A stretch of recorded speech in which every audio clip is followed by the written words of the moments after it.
Hello there, I'm Dr. Patel, a board certified sleep physician, medical director of Sneeze and Snooze Clinic. I'm going to talk to you about the CPAP tube cleaning brush. Well, a year or so ago, we noticed that few of our patients were complaining that, hey doc, after I started using CPAP, my sinuses have been bothering me, my nose gets plugged up, and a few of them had repeated sinus infections. When that happens, our medical staff, medical assistant would go over the cleaning instructions. They'll make sure that their filters are changed, the tubings and mask is washed, and this should be cleaned once a week with soap and warm water.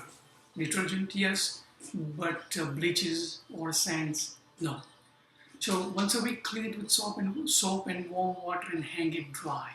And then patients were wondering, and my medical assistants were wondering if the inside of the tube was clean enough or not. And that's when they started offering patients this CPAP cleaning brush from Monaco, M-O-N-A-C-O. And the cleaning brush is made of metal, but these bristles are nice and soft plastic, and they are 5 feet long. The tube is usually 6 feet. So what you have to do is, after you clean the tube with soap and warm water and mild detergent, you push it and clean it, and you do it from both sides so that you can get the full length of the tube. And if you do that and then hang it dry, then the inside of the tube is more likely to be cleaned.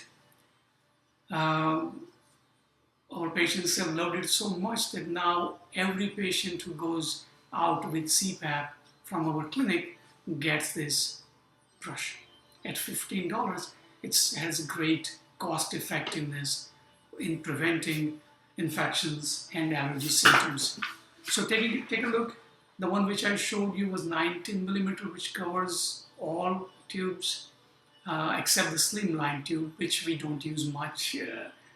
If you are using slimline tube, then you can go for the 15 millimeter brush. But let me share you what my patients over the last 6 months or so have said. One guy says, hey, I'm a retired family doc. I've been noticing lately nasal stuffiness and irritation.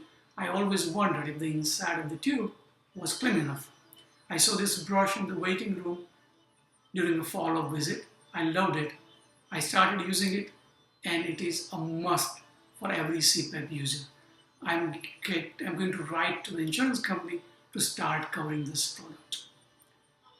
The other patient wrote that I've been going on 10 years, and I used to clean the brush just with soap and water and hang it to dry. Now I cannot imagine using CPAP without this brush. Another patient wrote, similar thing, I've been on CPAP for 15 years, cleaning the tubing with soap and water regularly. I saw this in your waiting room. I asked Misty about it, bought it. I should have done this a long time ago. A must for the CPAP users. A lady wrote, I wish it were a bit longer and a bit wider, but it does the job of cleaning the tube well. Tried it once, loved it. So yes, it's 5 feet as opposed to the 6 feet which all the tubes are. So you have to use it from both sides, and it's wide, but not wide enough, so you may have to jiggle the brush so that it cleans the entire inside of the tube. So take a look and start using it. Remember, use CPAP every night, even when napping, even when traveling, and maximize the benefit that you get from CPAP. Stay alert all day, drive safe, and enjoy life. Thank you.